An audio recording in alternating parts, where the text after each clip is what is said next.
hi everyone. Thanks so much for joining us.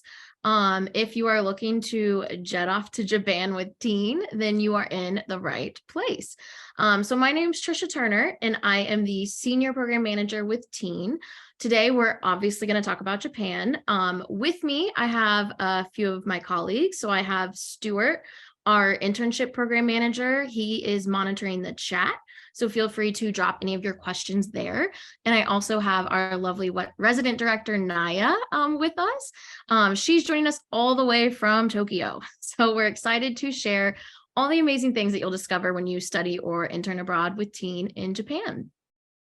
So first, let's talk about why we love Japan. Why are we all here? The food. I know this is the reason why Japan's on a lot of my friends' top list. So sushi, ramen, it's a foodie's dream, really. The Japanese also view sharing meals as a way to grow stronger bonds, build corporate work teams, and practice rituals. So the longer you spend at the table, the better. You'll quickly see every city and region has their own traditions for what to eat, how to cook it, and when to eat it. So if you love food, I really think you'll be happy here. Second, we have the culture. Japan has such a vibrant and rich culture that traces its roots back to the ancient world and has influenced art, fashion, architecture, and food. Whether you're visiting the Tokyo Imperial Palace or the incredible temples of Japan, the architecture is amazing. Big fan of anime, explore the place it originated, and learn about the history via museums and even conventions. Nature is a big one for me. This is really a reason when I choose most of my destinations. So from mountains to the sea, Japan offers it all. Whether you're looking to climb Mount Fuji, enjoy Japan's cherry blossoms, which I was actually able to do in the spring, there are so many breathtaking places to explore. Awe-inspiring waterfalls, volcanoes, hot springs, fishing villages, beaches. Again, so much in this what looks like a small country, but you can get around so easily with Japan's efficient transit systems. And finally, the city life. So if you're studying abroad with TEAN, you're going to live in one of the world's largest cities, Tokyo. Take advantage of the endless noodle shops, sushi restaurants, reset in the green spaces within the city, and adventure around the many neighborhoods to experience that unique mix of old and new that Japan offers. But if you're looking for a slower pace, you can intern in Kyoto. So known for being the epicenter of Japanese culture, it was the old capital of Japan. Kyoto has so many ancient temples, traditional tea houses. It's also the home of Nintendo, which I know interns are usually interested in. It's a great destination to call home if you're looking to grow your professional skills and jump into the gaming or tech industry. So excursions, our team does plan cultural activities for all of our students throughout your program, whether you be study abroad, intern, summer, or semester. This is to help you immerse in Japanese culture. A student favorite every term that we'll offer is our Japanese cooking lesson. So that might be learning to make your own sushi or cutting noodles to make traditional ramen. But either way, I'm sure you're going to be very happy with the meal at the end of the day. But these are our two cities. So study in Tokyo. Our host university is JF Oberlin University. So the campus is for our semester programs a bit in the Tokyo suburbs. We do also offer summer programs with JF Oberlin University, and those are more in the city campus. So these programs are great for global studies, international relations, Japanese language students, and East Asian studies majors or minors. For interning, we have internships in Kyoto, as we've mentioned, and we actually also offer internships in Tokyo. So if you want to intern, but you want to be in Tokyo, make sure to let Stuart know in the chat, and he's the internship program manager, and he can help you answer any questions you might have about the Tokyo internships. But all of our internships are full-time, at least 32 hours per week, pre-established position. So you actually work with Stuart and his team to determine what kind of placement you're looking for, what kind of organization you want to work for in Japan. And these are for 8 weeks in the summer. So again, any questions about those, we have our website, or you can chat with Stuart in the chat. So this is our team that we have here today. So myself, again, As a senior program manager, I help you through the entire pre-departure process. So the moment you apply or have questions, all the way until you arrive on site, which is when you're kind of handed over to Naya, who again is our resident director in Japan. So she meets you at the airport, helps you get moved into your housing, runs our orientation for summer and semester, and plans all those fun cultural activities and excursions that we were mentioning.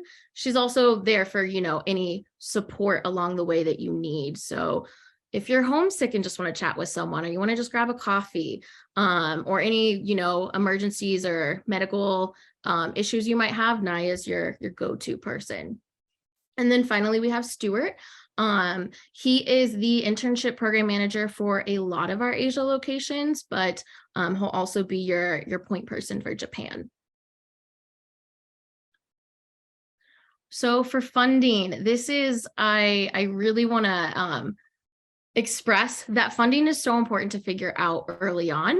I hate to see financial reasons be the barrier for why students can't go abroad. So that said, if you're an out-of-state student at your home university, going abroad might actually be cheaper than staying at home. So that's something to look into. If you use financial aid, check with your financial aid office now to see if that financial aid can transfer to your study abroad program. A lot of our students use financial aid. And if the same thing goes for scholarships, if you currently get scholarships, check with your scholarship provider or your financial aid office to see if those scholarships can be transferred to your abroad program. Finally, talking about budget, hopefully if you've already applied with us, you've started to think about your budget for living in Japan. If you're just, looking ahead, start budgeting now. Look at the cost of living in the city that you're interested in. Consider getting a job, start saving, asking your family or friends for funds instead of gifts, during birthdays and holidays. Those are just some ideas that we have to really start thinking about now. And I believe Stuart's probably putting some teen scholarships links in the chat. So definitely check those out. But what's next? So if you haven't applied yet, we strongly encourage you to set up an advising appointment. Our team can help you narrow down the options for the program that fits your needs. And Stuart should be dropping another link right now if you want to book an appointment with us. Once you've chosen your program, you'll need to apply with TEAN, so actually start an application on our website, as well as your home university. Be sure to stay in touch with your study abroad office because they can really help you through the process as it relates to your university, which is going to be different for each institution. And then once you apply, that's where our program managers come in, and we're there to answer any questions you have along the way, whether it be through call or email.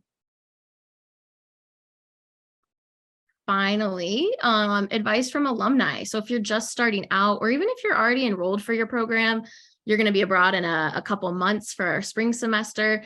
We think it's helpful to talk to someone who's been there, done it. They've been a student or an intern before, and we're happy to connect you with one of today's panelists or someone from our alumni network to help answer any questions you might have. Stuart's dropping a link in the chat soon that you can fill out to be connected directly with one of our alumni. They might not be an alum from Japan specifically, but even then, just to hear about an experience abroad, what to expect, what were they not expecting, that maybe was a challenge, all of those sorts of things you can chat with our alumni team.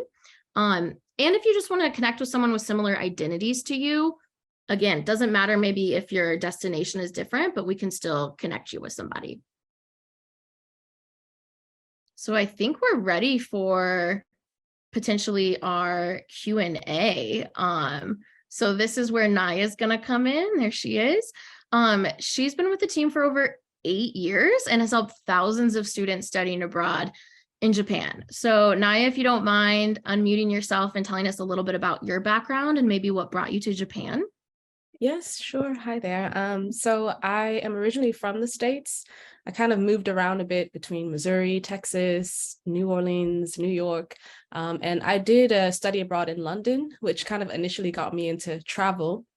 After coming back to the States, when I was in New York, I learned a lot about Japanese culture and I started studying the language. And so that kind of like piqued my interest and I wanted to move here and see what it was like. 13 years on, I'm still here. And I'm happy to be working with TEAN and welcoming students every time. So thank you. Nice to Yeah. meet you. 13 years. It's amazing because you really understand coming from, being raised in the US, like what it's like to be an American in Japan. So, Naya is a really great contact for all of our students who are maybe there in Japan for the first time. Um, so first, we're going to start our Q&A session off at the beginning. So this is for those of you who haven't applied yet. What do you need to do? So I would suggest going to our TEAN website, checking out the details on the program pages. That's going to mention housing, your program dates. They might be TBD because dates do get confirmed a little later with our host university for Japan, but we'll give you like an estimated time. Your program fees, very important to be aware of, all those sorts of things. So check out our website, see what works for you. If you already know which program you want, start an application. You can do that right on our website right now, and then you'll be in touch with your program manager. So if you have any questions about applying, again, let us know in the chat. Stuart's a program manager as well, so we can talk you through that. But really wanted to start with the question I get asked the most by students. And again, I'm working with study abroad students. So this is usually about the courses. So JF Oberlin University only offers around 7 content courses taught in English per semester, and students usually take at least 3 of those. So that means you want maximum flexibility with your courses. So if you do have that, that's great. You're not going to have any trouble. A lot of those courses are surrounding Japanese culture, East Asian culture, history, art, that sort of thing. And then every student will take a Japanese language course for the semester. For the summer, the language course is optional. And again, there's different levels. So you'll actually take a placement test either right prior to your departure or once you're on site. Sometimes changes based on JFO's availability, but you'll take a placement test to test into beginning, intermediate, or advanced Japanese. So yeah, so that's, I think, usually somewhat of a challenge at first, is just knowing what courses you can take.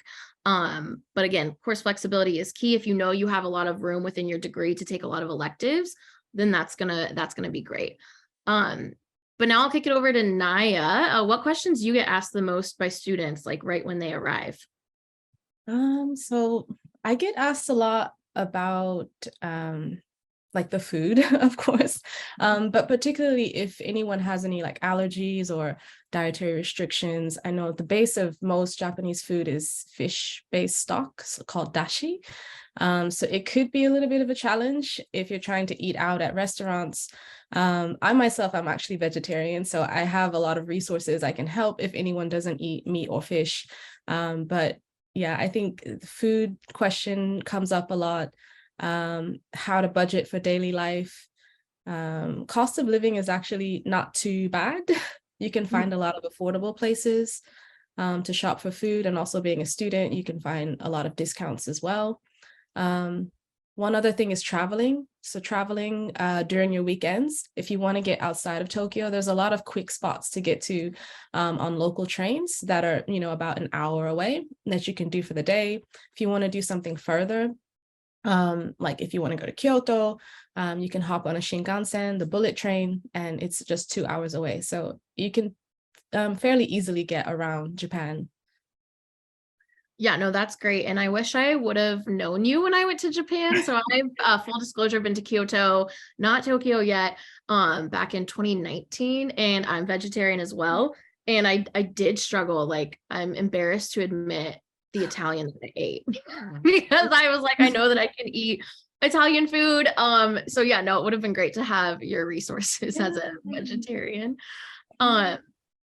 Yeah, but so next we'll kind of talk about orientation. So with me, you'll have a virtual orientation, either with me or with Stuart if you're an intern. And that's a pre-departure orientation about 4 weeks prior to your program start. That's where we cover your arrival details, culture shock, and what to expect those first few weeks, what to do if your flight is delayed while traveling to Japan, and quite a few other topics. But Naya, if you want to talk about maybe the kind of support that you provide upon arrival. Okay, yep. So as soon as you get off the plane here in Tokyo, we're there to pick you up at the airport. We'll meet you. We have a private coach that's reserved, and we'll get you to the dorm and checked in. And then on that following morning, we'll have our orientation session. So we'll go over kind of culture shock, what Trisha mentioned earlier. Also, we go over kind of the academics, what to expect for the orientation at JF Oberlin. We go over a lot of health and safety as well, what to do in case of a disaster or earthquakes happen quite a lot here, not big ones all the time, but how to be prepared. We also talk about safety, and we then go around your neighborhood, get you oriented with where the shops are, where the station is, how to use your train pass. Then we go kind of a little bit further out in Tokyo, exploring some of the neighborhoods around old Tokyo area like Asakusa. We do a visit there. And we also typically have, we start off with the cooking class, usually in the first 2 weeks as well. And then we have several excursions, like usually once a month. We also support, if you have any struggles in academics or struggles adjusting to the life here, if you need any sort of mental health support, we support with that as well. We have a lot of resources that we can suggest. If you get sick, hopefully not, but we can support with language and assisting by taking you to the doctor as well. So yeah, we're here on call for your Yeah, needs. it's always very busy for you those first few weeks of a program, but you mentioned like taking students around to, get the necessities that they need when they first arrive. And I feel like I actually do get that question a lot when students are packing. We know that we provide bedding, so like one pillow, basic sheets, and a blanket. But what do you find, like, I know we had these students in fall, what do you find they usually have to go and grab? So yeah, this past fall, I think things like shower curtains. So, Oh, you have bathrooms, but there's no shower curtains. So I think they were getting shower curtains and also even curtains for the room, well, that's possibly. good to I think know. some of the rooms have curtains, but it's I'm not sure. Sorry. And Yeah. then things like laundry type equipment, like you have the machines there, but like hanging your clothes to dry if you want to dry them in the room, kind of laundry racks, trash bins, those kind of things I think aren't Okay. available. You get bedding and you get the room and you get a lot of the kitchen equipment. So you have a refrigerator, you have like a little cooker, you have rice. Sorry, you don't have a rice cooker, but just a The hot. stovetop Yeah. cooker and a microwave and a kettle. So those are included, but things like cutlery or pots and pans, they're not. So those are also things that you would have to get. However, the good thing is that a lot of the students that have moved out from Mhm. this past semester, they leave a lot of their things. So during the first 2 weeks, what JFO dorm, they have this kind of room where you can go and it's like a free market, basically. So you just go and you look around and anything that you need for your room, you can take it for free. So I I love would that. recommend doing that first before you go out buying anything.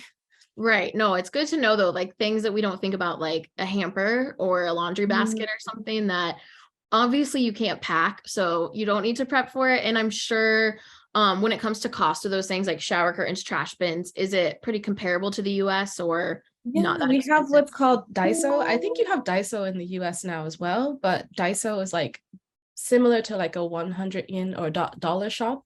And Oh, they have, yeah, pretty much everything for oh a yeah. dollar or a little bit more, under like $5, basically. You can get a lot of stuff for your room. Nice. And then, and I'm just curious, so for, is that nearby? Do students have to like Yeah, there's take one the in bus or do within they walking walk with like the distance. bigger items? Yeah, you can walk there. It's maybe 10 to 12 minutes ish walk. Oh, And it's not bad. connected to like a supermarket as well. So you can do food shopping, you can do home shopping. Yeah. Perfect. No, that's good. That's good to know. I learned something today too. And then speaking of like when they're first arriving, what's one of the biggest things that you kind of hear from students of something they notice right away that's the biggest difference in cultures? Mm, yeah, the biggest thing that I hear the most is how clean Japan is and how quiet everything is. Like there's so many Quiet. people, Yeah. but like when you ride the trains, it's silent. Like no one talks on the trains. Like phone calls aren't really allowed on the trains, but even just people, you might hear like friends or people talking a little bit, but it's not like in a loud voice. So everything is pretty quiet around on the trains, even in like buildings. And also just it's very clean, even though there are no trash bins like around. But basically the rule is that you have to take your trash with you. Like if you do have something, like bring it back to your home. But in general, people don't really like eat out like on the streets and things like that. So that's how it's being I've kept seen that pretty clean. before, that people know if you're American, if you're like walking and eating your food or a sandwich, it's like we're always on the go, and anywhere else they're like, I'm gonna sit and enjoy my food. So Yeah. that's interesting. And I know with my travels, that's Americans are loud. So like if you don't want to be immediately known as American, yeah, keep your tone down a little bit because it's like the way we are easily identified. But I think I want to talk about language next. Some of our students already have familiarity with the Japanese language. It's not a requirement. It's always going to help if you know, even if you're like, oh, I go in a month and I should start looking online and learning some phrases or the different characters. But how hard do you see, like how comfortable do students need to be with speaking Japanese to even like live there, study there, or work abroad? Well, I think the environment that the students will be in is, kind of an international environment, since the dorm is not just for international students, but like the students around will be from different countries. So English is kind of the main language. Also, the content courses will be in English, but then you have Japanese studies as well. There's a lot of support, like, on campus in the dorm that you can get in English. So if you can't speak Japanese, it shouldn't be a problem. When you're outside though, it's better. Like when I first came here, we didn't have a lot of translated signs or menus, but after preparing for the Olympics, which kind of didn't happen, but without the tourists, but like in Yeah. preparation for the Olympics, the government made a lot of effort to translate a lot of things. So on the trains, you'll see a lot of English signs, and even sometimes hear English announcements depending on the driver. They do have some automated announcements as well, but it depends on the train. But also in restaurants, a lot of restaurants will have some sort of translated menu. I find that the English menu doesn't really have all the options though. Yeah. So you might have to refer sometimes to the Japanese menu as well, but a lot of the places will have pictures, so you can pick and choose kind of what you want based on that picture.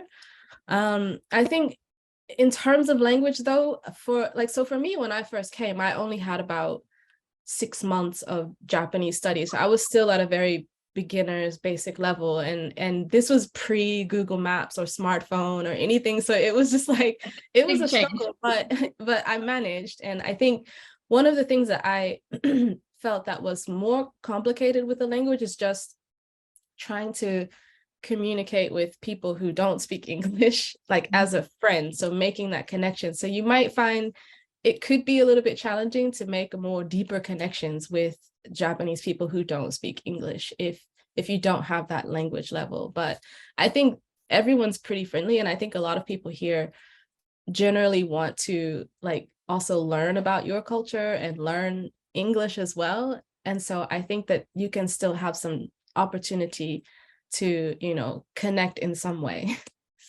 Yeah, no, that's all super helpful. And I know when I briefly visited Kyoto, my biggest struggle was a bus. So I was taking like a regional bus, the signs, there was nothing in English. I wonder if that's changed now since the Olympics, but Yeah. it was a little confusing, but I managed on my own. I knew where the stop was. So, but I know the trains are definitely a lot easier, and that's probably more what our students will be taking. But restaurants, I could get by with English, pointing, those sorts of things. So you can definitely get by. And then any experience you do have is just gonna, I know, really strengthen. I know some of our current students are staying because they feel like their Japanese language skills are like strengthening so much just by being there. So that's really cool to hear. But also now I want to get into a little more for internships. So because I know Japan has a very different work culture. So what could you tell us about maybe similarities or differences between like American business culture and Japan? So I think for the differences, it's a lot more formal. And this is if you're going to be in like a very traditional Japanese company. I think nowadays we have a lot of students that are going into kind of smaller startups or even like international type of office environments. And those are a little bit more relaxed. The environment in a traditional Japanese office would be very formal. Like the dress is very formal, suits, or like also you might notice various like phrases. There are a lot of like welcoming phrases that you have to say when you walk in, or like when you leave, or like when passing your colleague in the hall or just meeting. There's like greeting phrases. It's like otsukare sama desu, which is just like thank you for your hard work, or which is kind of just like a hey, how's it going? But it's like a more formal business way to say that. And if you want to leave for the day, and if other people are still in the office, you have to say something like "Osaki ni shitsurei shimasu," like "Excuse me for leaving early, and you all are still here working hard," something like that. So these are like very typical phrases that are said every single day when you're kind of coming in and out of Japanese office. Also, punctuality, like you have to be on time for going into work, for meetings, things like that. And also this is something that's changing a little bit since the pandemic, but I think face-to-face meeting in Japan is a lot more preferred. So to make kind of impression or make that connection with someone, especially if you're doing business, it's very important to meet that person first. So things done by email, someone might not be as responsive, I think. So kind of face-to-face is more preferred here. And that, again, it's a little bit changing because of the pandemic situation. So people are, I think, accepting more like virtual communication as well. So yeah, that's good to know, because for me, I'm like, if it can be said via text or email, that's the preferred method. But I want to take a few questions from the chat. So someone asked, what's the best way to get cell service in Japan? Do you recommend a Japanese SIM card or maybe like a pocket Wi-Fi? So yeah, you can get a SIM card. If you're interested in having like a local Japanese number, you can get a SIM card. And that's the main reason for it, because I think a lot of the students who have come, they didn't really get a SIM. They used either an international roaming plan from their provider in the US, or like just whenever there is Wi-Fi, they use sometimes maybe just their data plan rather than a calling. And so if they wanted to make phone calls, here everyone uses Line, the app. And with Line, you can send texts and calls for free. So a lot of people, even me, like I don't even know like anyone's number, or like, because everyone just calls and uses Line to communicate. So that's kind of the main thing. So definitely download that if you're planning to come here.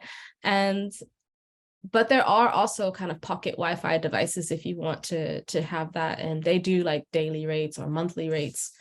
So those are very easy to come by here. And you can use Line, like call or text via Line on Wi-Fi, right? I think I did that. Yes, it's on Wi-Fi. Yeah. And also about the SIM as well, like one thing you might face is if your phone isn't unlocked, you won't be able to use the SIM. And I think the providers here are also a little bit strict on what type of phone you have. Like there's some sort of law that requires a specific type of phone in order to get the SIM card. So, and to get a contract. So if you do get a SIM, the only ones that might be available would be kind of a short term type of SIM card rather than like a long term. So I think trying to get something with your US provider, like an international roaming plan for calling or data, or either pocket Wi-Fi and then just using Line. Yeah. I always pretty much use Wi-Fi when I travel or have my international plan, but yeah, you can do a SIM card and do like a monthly plan. I know that's what a lot of our students will do, just around in different regions. But I'm going to answer Emma's question about, can you take multiple Japanese courses in one semester? So yes, you have to take one Japanese language course, and then you can take like a elective that's taught in Japanese. So like kanji or something like that. And we have that on our website. And if you have further questions, you can ask me and I can try to get you some syllabi. And then I like this question from Isabella about how safe did you feel as a woman, either traveling or living alone in Japan? I can say from traveling in Kyoto, I was by myself for 4 days and I felt very, very safe. I think just overall Japan feels like a safe place. I walked a lot, so all those days, wandered around, even at night. I was walking around at night, the streets, and felt very safe, but that's again, just my very brief experience. So Naya, I'll pass it to you. Yeah, I agree. I mean, Japan is the safest country I've felt Yeah. in all of my travels. It's very safe. I think people kind of respect others a lot more. And I think maybe I mean, things do happen. You hear in the news about people being robbed or, you know, assaulted or things like that. So it does happen, but I think the level is quite low. So I do feel safe, and also walking around, and we haven't had any sort of safety incidents at all since I've been working with students. So yeah, that can tell you how safe it is. But you know, don't let your guard down at all. You know, Right. still kind of prepare for And you'll go something. through all of that during orientation, like safety Exactly. tips, and Mhm. you'll have an emergency. We have an emergency phone that you definitely will put in your phone before you go. And then also Naya will go through like emergency services, like the equivalent to 911 in Japan as well, Mhm. if anything were to happen. But um, this might be a better question for you, Naya, from Daniel, about how should we go about ordering textbooks for students who study abroad. I know they get those once they're on site, but Yeah, you know, I don't even think they use many textbooks. Probably for the online. Japanese class, yes, they will have some textbooks, and I think they will give them on site. But for the other classes, I feel like it's more of like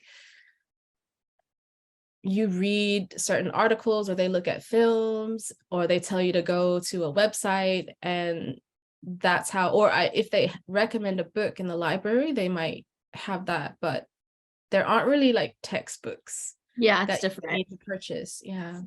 That's probably why I don't hear about it much, because I'm like, I don't think that they really have to. But yeah, so I think we can go back to so we talked about work culture. Same for academics. So have you heard much about what students might notice between like on campus or in the classroom? Anything they might mention of like, wow, I didn't expect this, or it's so different than attending uni in the US? Yeah, so what I've heard is, of course, the Japanese classes are very intense. Like you have them almost every day, and there's usually a lot of quizzes and exams, and like you basically have to study every day for Japanese. For the content classes, you don't really have that many assignments, but you have kind of papers, like you might get a midterm report and a final report, and that's basically it. The rest of the time, it's kind of discussions and lectures or watching films and doing kind of work for your paper, research work for your paper.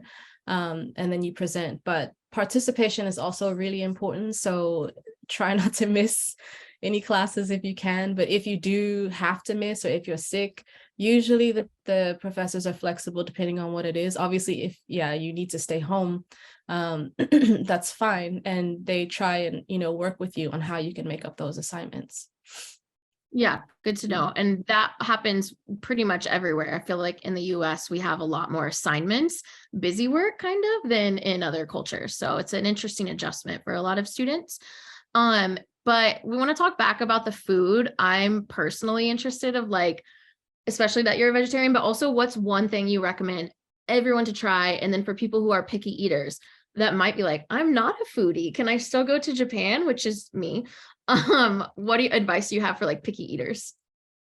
For picky eaters, I mean, I feel like there's something for everyone here. So, I mean, right, especially in Tokyo. If you were in more of a rural area, it might be challenging. But in Tokyo, you have a lot of options. You can even find food that you would eat in the US that you're Mm. familiar with. If it's really picky and you can't eat out, then maybe focus more on cooking in Yeah, your true. room, the things that you want to eat. But I think that there should be something for everyone.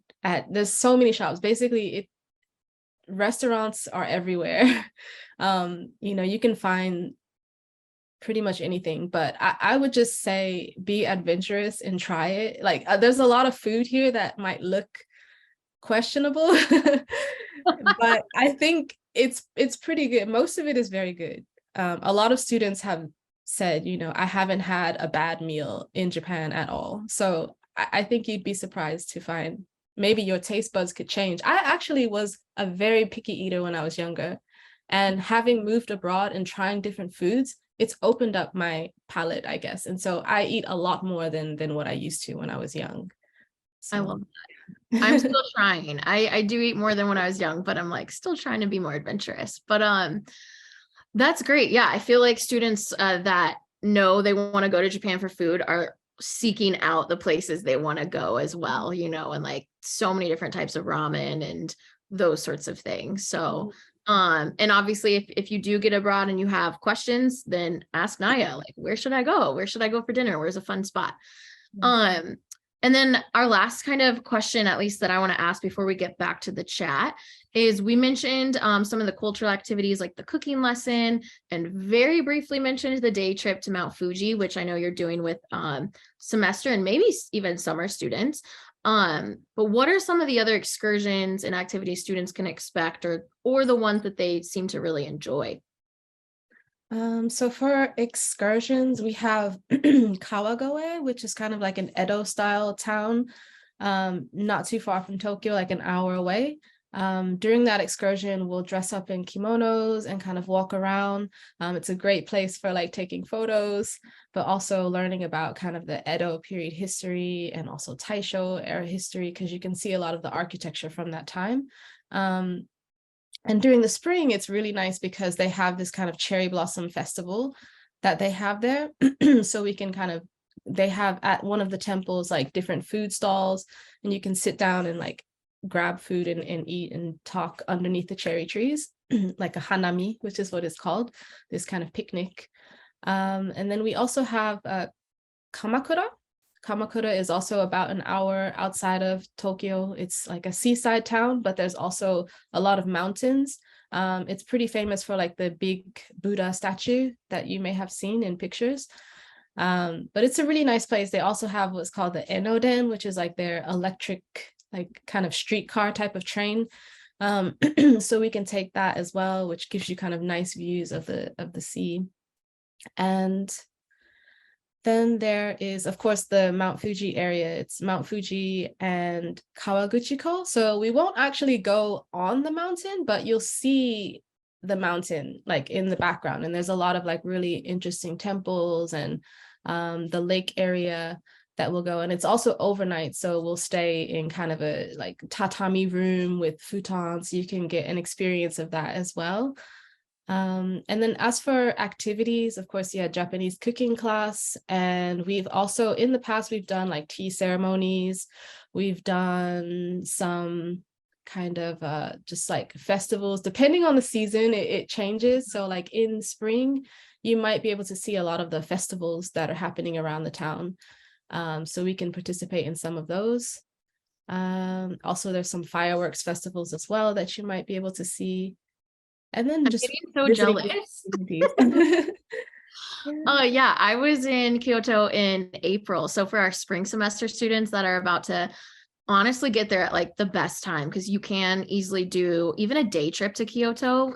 That's what's so great, I think, about even the excursions you mentioned is, and some of our other sites, you kind of have to stay within the city. It takes a long time to get out, but you can be outside of Tokyo and in this like beautiful nature spot within an hour, like on the fast train.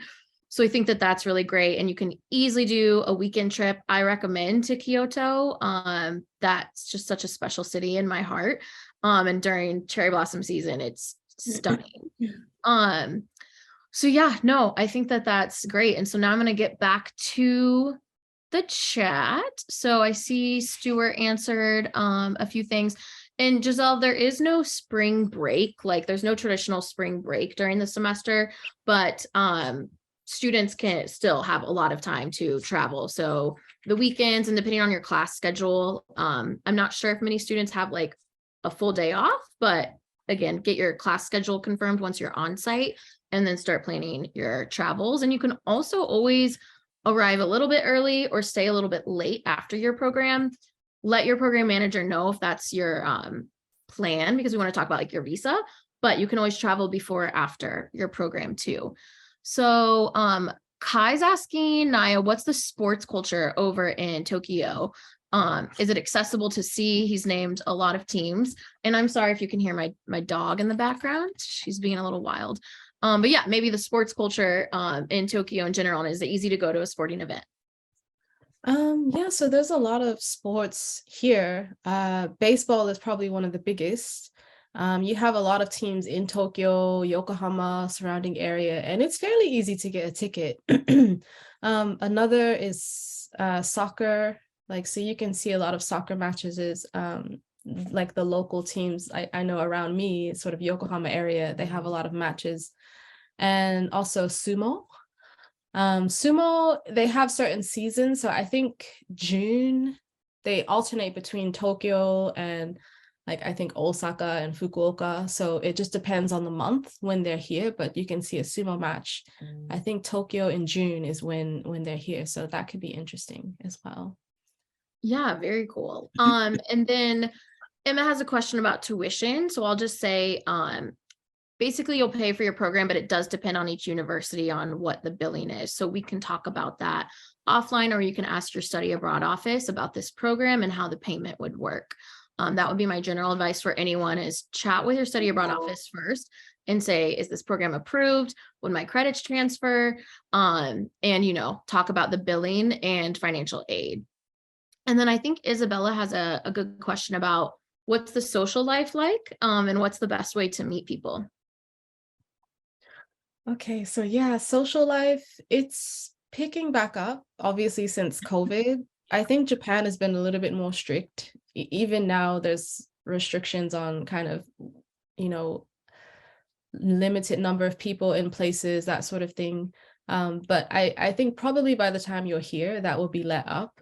You will find people are still wearing masks, though. That's another kind of shock. But socially, there are so many places to meet. Traditionally, a lot of Japanese people will go to what's called a izakaya, which is kind of like a pub or bar, where you sit and you have like drinks and eat like different like Japanese like small dishes, and you share amongst the group. So those are everywhere. And I think you will have a chance, even with the other international students and Japanese students that you meet at Oberlin, you should have a chance to like meet up. I'm sure everyone's going to go have food and socialize in those places. You also have a lot of like kind of networking events, or if you're interested in like a career here or just even developing skills within Tokyo City Center, you have a lot of kind of NPO or like organizations. One is called Social Innovation Japan, which I participate in a lot of their events. They have workshops and discussions and just kind of networking events that you can attend. And there are also kind of meetup groups. I think meetup is all over the world. So if you wanted to join a meetup based on your interests, you can also join one of those here as well. Yeah, and I think during first semester students, there's like during orientation, little fairs, right? Where you can go and be like, I want to join a certain club or organization with JFO. And you can, if you have a specific interest, you can kind of integrate that way. But there's other international students, there's other teen students you're going to meet right away. So you find that within a week, you will make such strong connections because you're all in the same boat. So for summer program, can we join any other clubs? I don't think that there are clubs, because the summer program is specifically like an international program for international students. But depending on like you're asking what social outlets will we have, the summer program has a lot of cultural activities and just field trips within the courses built in. So Naya, correct me if I'm wrong or missing anything, but it's pretty busy summer program with either TEAN or JFO cultural activities. Right. It's an intense program, but also Yeah. there's classes, there's every day there's a class. Yeah. So and because it's a shorter program, like it would be, I don't know, maybe 2 weeks or a month or something like that. So it's a shorter program, but on the weekends, basically you'll do activities and an excursion.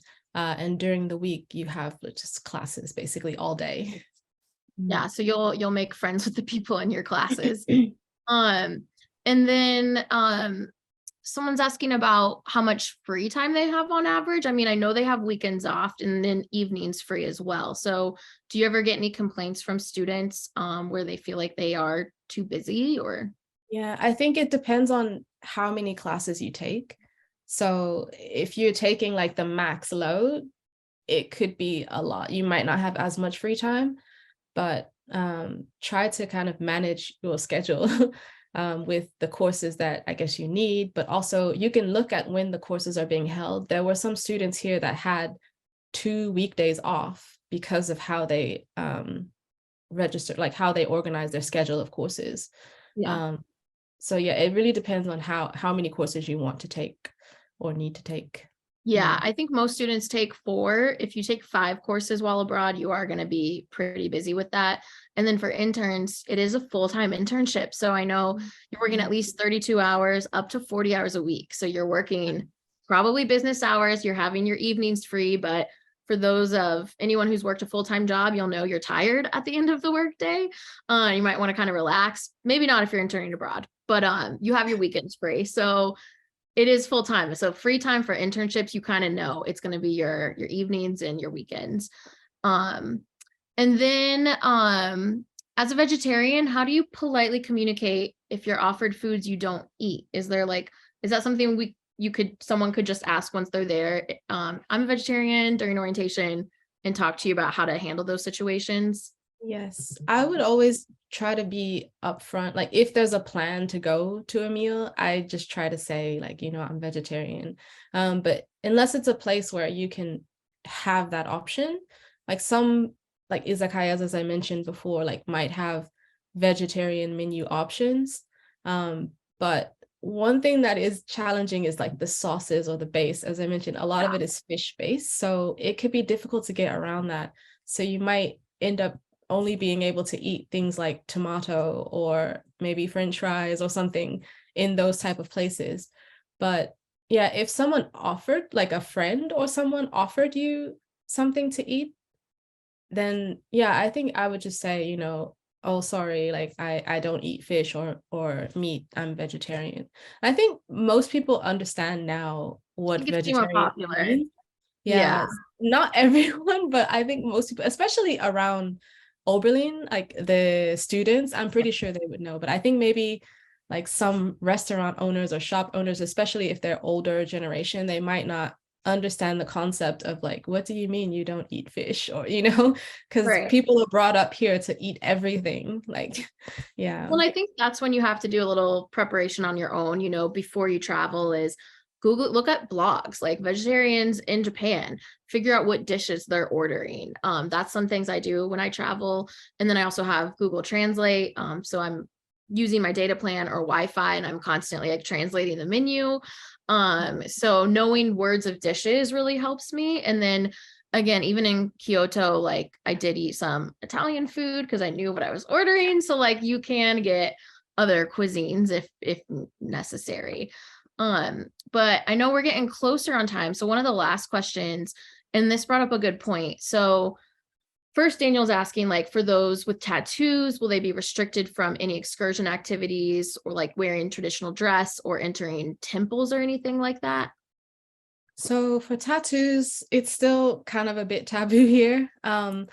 You won't be restricted from any activities or excursions, but for the onsen, that's one that you might find a lot of places still say no tattoos inside the onsen. Um, but you can still go. Like, for example, we have the Mount Fuji excursion, which is overnight. We're staying at the hotel and there is an onsen there. So you can still go, but you might not be able to get in the onsen.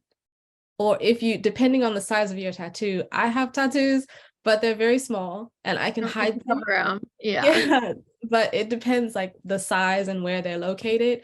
Um, if you do try and go in, someone might complain or they might ask you to leave. That's the same for like pools, like public pools, and also gyms. They don't generally allow tattoos, but you can definitely dress in a kimono or yukata. You can definitely attend all of our activities and excursions. It's just you might not be able to get into the onsen or something. That's good to know. And then I wanted to bring up, we talked about doing like traditional dress and dressing in kimono. And when I was in Japan, I actually was with someone from Kyoto. So she was Japanese, and there were a lot of people, a lot of tourists dressed up in kimono. And I asked, because I feel like there's sometimes a fine line between like cultural appropriation or cultural appreciation. And since this is something that we do as a cultural activity, I want to make it clear that it is actually seen as like kind of like a sign of appreciation for their culture. And she even told me, I'm like very overjoyed to see people wearing kimono, and it feels like they're appreciating my culture and I want to share it. And so I think that's just great to know, and also a good way of looking at things, but we would never want to support appropriating any culture. So it is something that is acceptable. Also, I think with kimono was just clothes, basically. It's not, there's no real like meaning behind it. It's just everyday wear. And that's just the traditional everyday wear of Japan, until kind of Meiji era, and like, people introduced like suits and other Western style clothing. And so I think there is an appreciation because not many people wear kimono or yukata these days, except for like at a festival or like a traditional ceremony.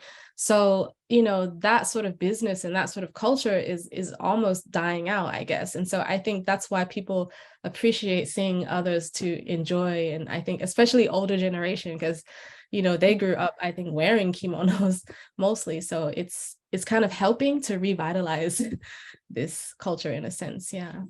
Yeah, good to know. I think we got to most of the questions. If we didn't get to your question, it might be something that you can schedule an advising session with, or some of the links Stuart would have sent earlier to just get a hold of us and our team, and you can chat with either myself, one of our advisors, or maybe Stuart. Thank you, and thank you, Naya. Thank you. Hope to see you here. Bye. Bye.